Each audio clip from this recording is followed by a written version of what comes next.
Dona Florinda, há uma coisa que eu queria dizer há muito tempo.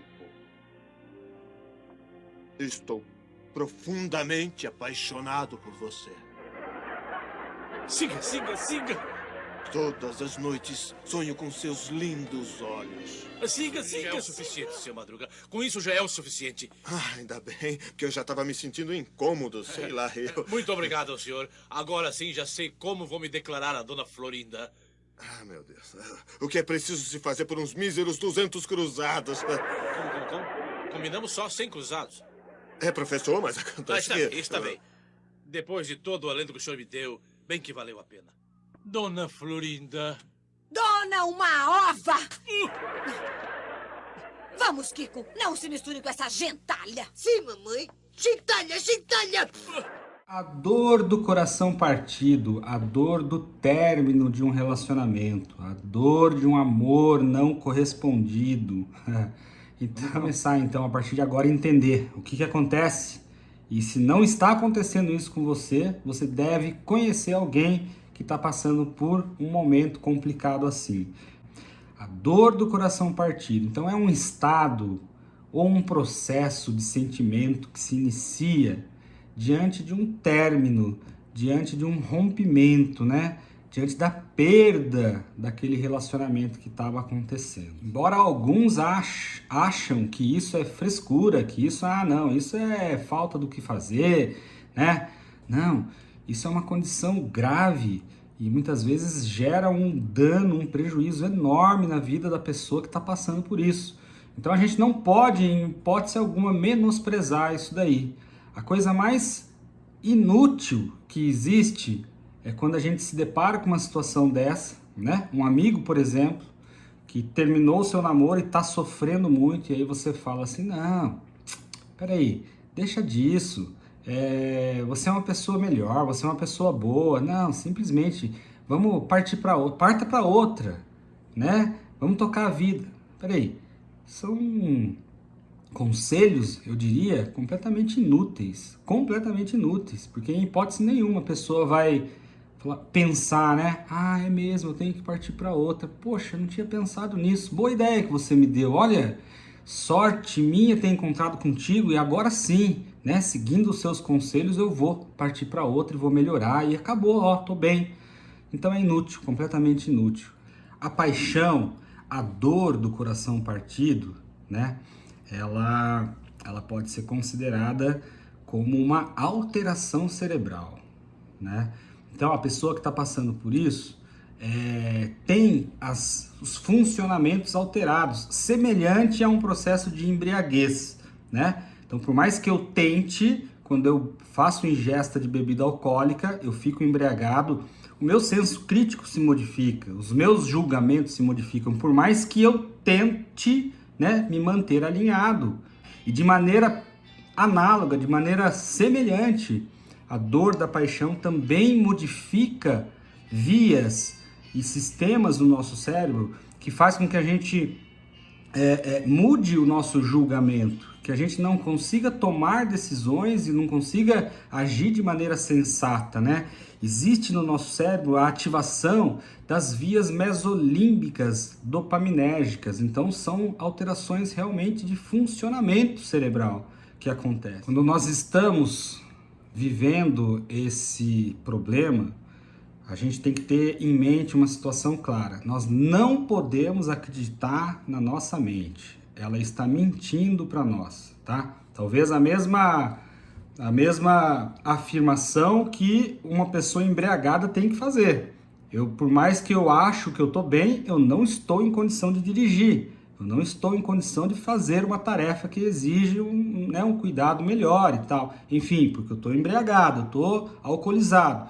Então a mesma coisa precisa ser feita para a pessoa que está vivendo esse drama, né? Então, primeiro, não acredite nos seus julgamentos. Eles estão alterados. Mas eu consigo trabalhar, eu consigo fazer minhas coisas relativamente aí bem. Claro, isso depende muito de cada um. Cada um tem o seu, né? Não é igual para todo mundo.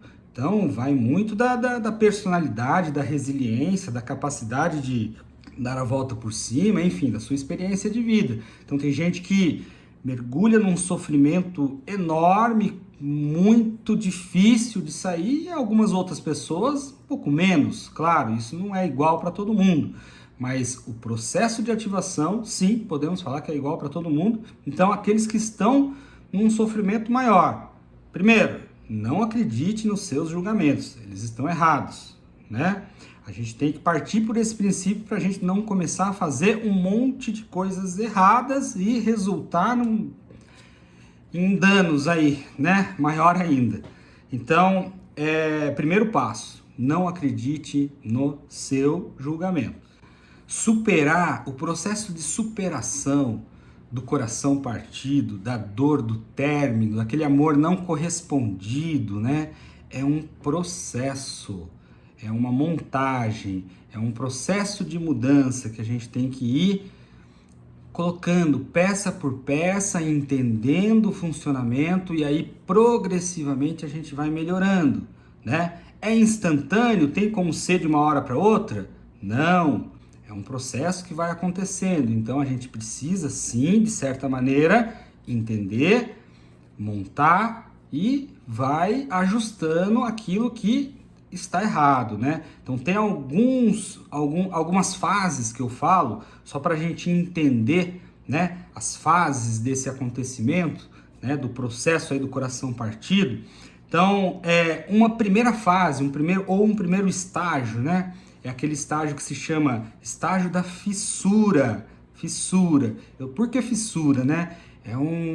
A gente se comporta igual a um dependente químico, atrás da droga. Então, é o estágio de fissura, aquele momento inicial, que a gente é capaz de qualquer coisa para buscar uma esperança, para buscar um contato, para buscar algo que que aconteça em relação à manutenção daquele relacionamento ou à volta daquele relacionamento, né? Fissura é um momento inicial, igualzinho o dependente químico, né? Por quê? Porque os seus julgamentos estão alterados. Poxa, mas eu sou esperto pra caramba. Não interessa. O seu julgamento está alterado, você vai fazer um monte de lambança. Cuidado, atenção. Estágio número 1, estágio de fissura, né? E depois vem estágio número 2, eu chamo de negação, né? Por que negação? Porque a gente nega a lógica, a gente não aceita o correto, embora a gente reconheça o certo. Bom, o ideal seria eu esquecer essa pessoa, mas lá no fundo eu nego isso daí. Lá no fundo eu não quero esquecer essa pessoa. E aí eu fico retomando e buscando as migalhas.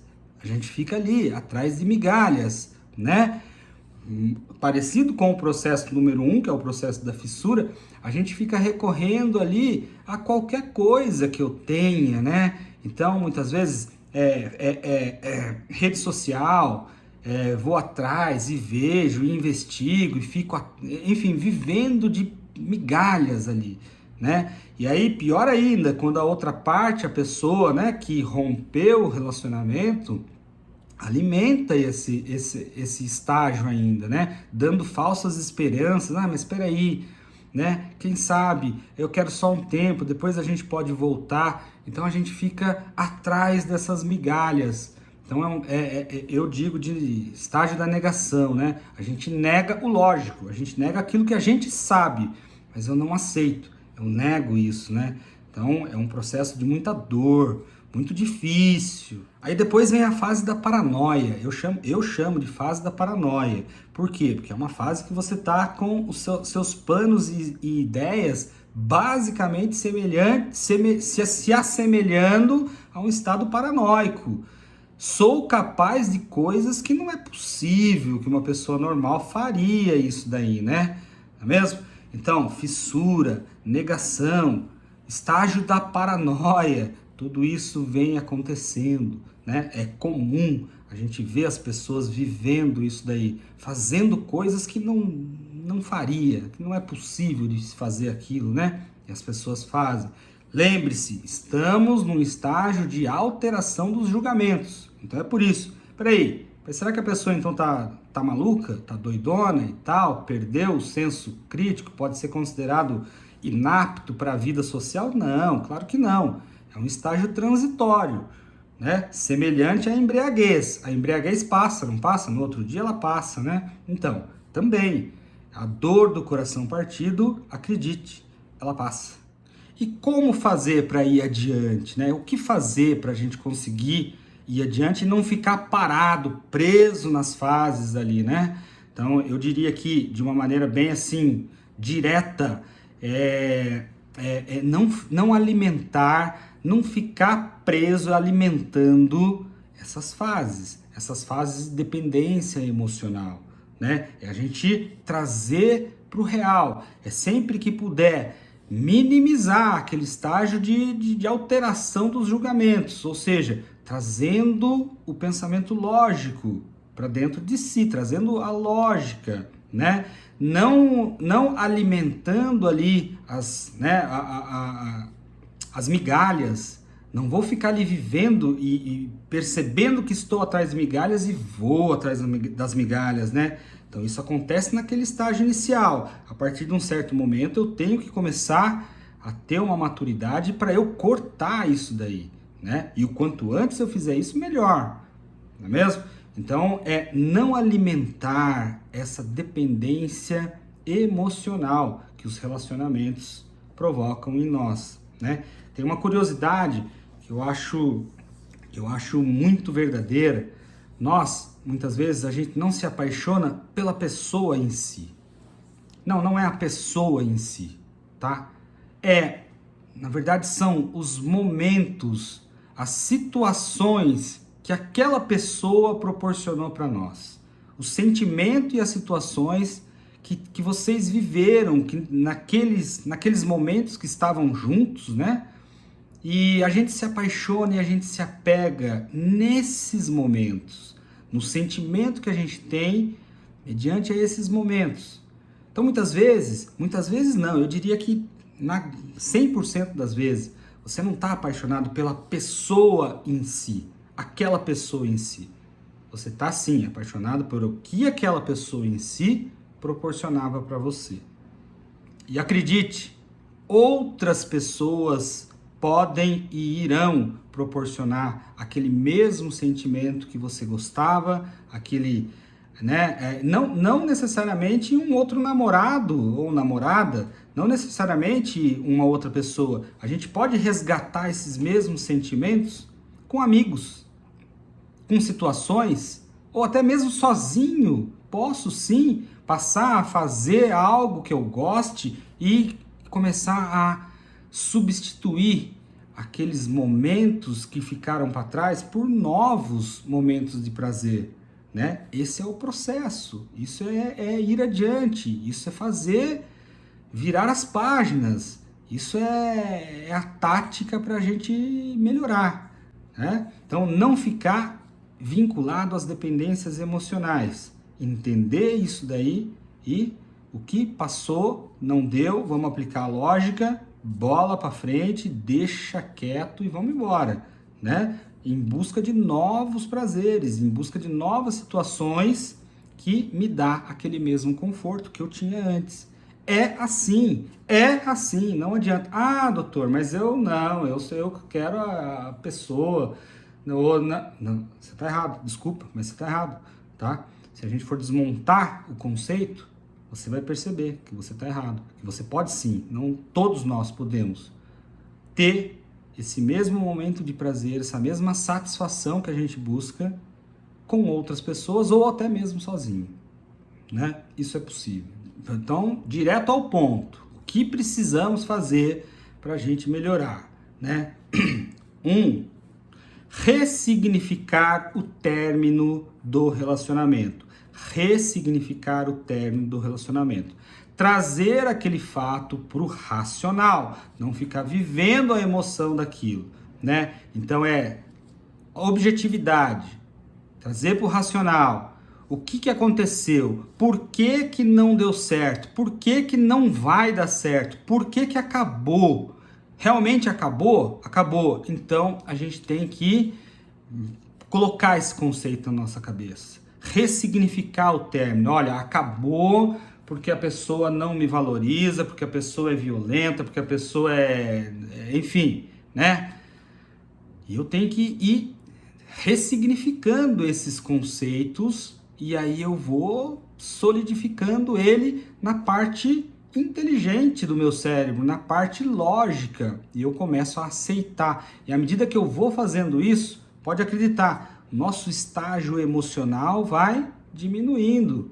Aquela fissura, aquela paranoica, aquilo vai diminuindo, com certeza. Que eu vou ficando mais racional dentro desse contexto, né? Então, ressignificar o término, muito importante. Diga adeus com todas as forças, diga adeus. E embora, talvez, se alguém está me assistindo e esteja nesse momento passando por isso, talvez não acredite, né? Mas você vai melhorar. Diga adeus tranquilamente e as coisas irão dar certo, né? Por quê? Porque a gente vai ressignificando o término, porque a gente vai afirmando e colocando no lugar as questões e os motivos que fizeram esse término de relacionamento acontecer. Então, diga adeus. Definitivamente. Não vai voltar, né? Não vai voltar, né? Se não vai voltar, acabou, realmente é isso mesmo, não dá mais, então diga adeus. Diga adeus definitivamente, né? Não, de uma maneira geral, não é o tempo que vai me curar. Não é o tempo que vai, deixa o tempo passar e o tempo. Não, isso é besteira, entendeu? Não adianta o tempo passar e você não bloquear os gatilhos. O que vai te curar é o bloqueio dos gatilhos. Então, quando eu falo diga adeus, quando eu falo vamos ressignificar o término, o que a gente está fazendo?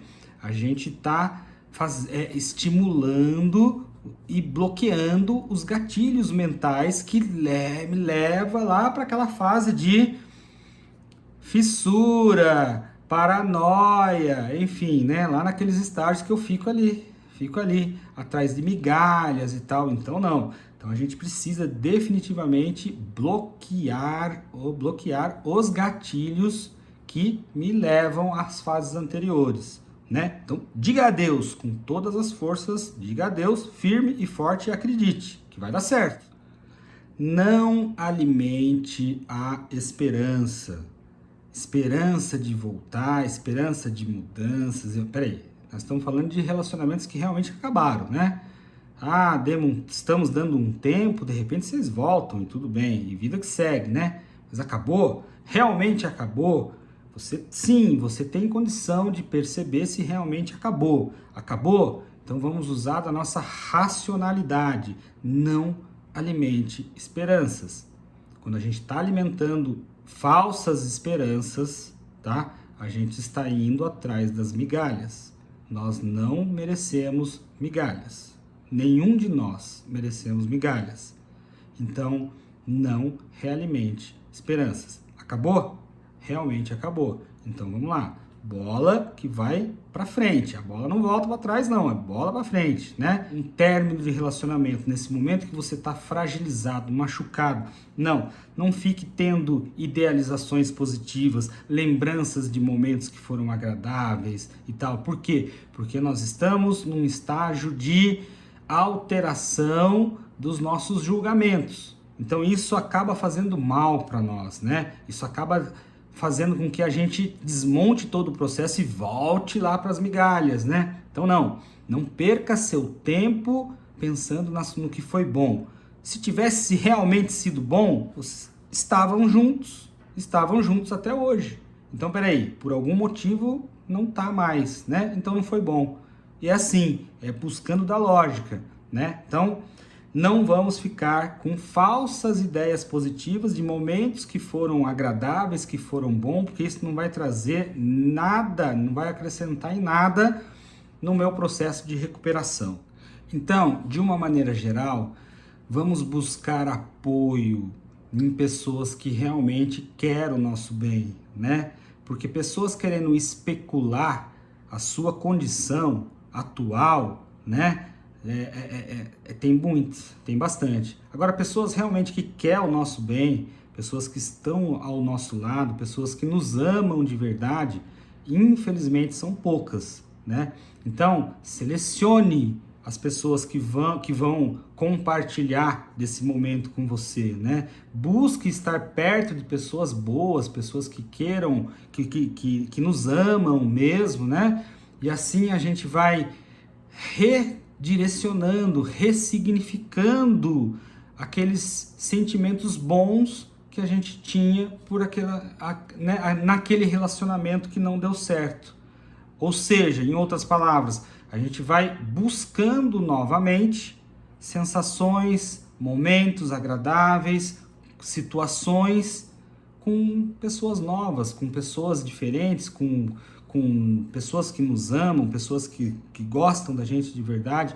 Então, é muito importante, né, a gente respeitar aqueles que estão passando por esse problema. Não é frescura, é uma situação que causa afastamento do trabalho, é uma situação que causa doenças, desenvolvimento de quadros ansiosos, depressivos, graves e digo até mais, né? Suicídio e enfim, é uma situação de um comprometimento comportamental grave e que a gente não pode menosprezar, e nós precisamos entender e começar a respeitar isso que acontece com as pessoas, porque afinal de contas, quem nunca, né? Então vamos entender, vamos começar a ajudar. Se você tem alguém que está passando por esse processo ou algo semelhante, encaminhe esse vídeo para a pessoa, pode me mandar mensagem, pode perguntar, a gente troca ideias, a gente, enfim, né? Vamos nos ajudando, porque afinal de contas estamos todos no mesmo barco, ok? Tá aí. Então, qualquer dúvida me escrevam, um grande abraço aí e até a próxima.